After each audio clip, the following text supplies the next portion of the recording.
Guys, mag-buy po tayo ng karning baka. Yan oh. Hindi ko hinihiwa para parang pista ba.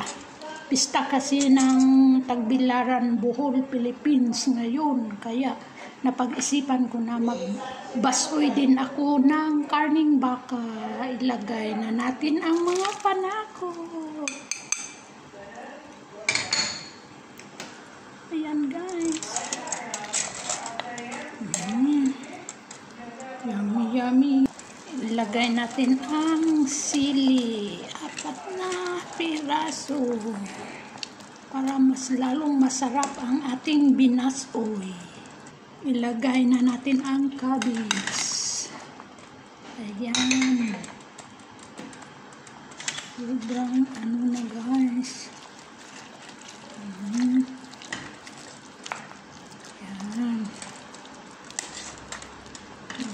Ito na po ang karne. Sobrang laki na karne.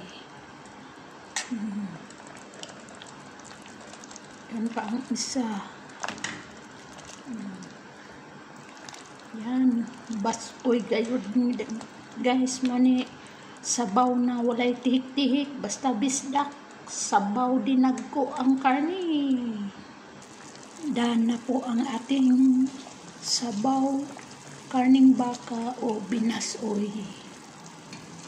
Yan na guys. Super yummy.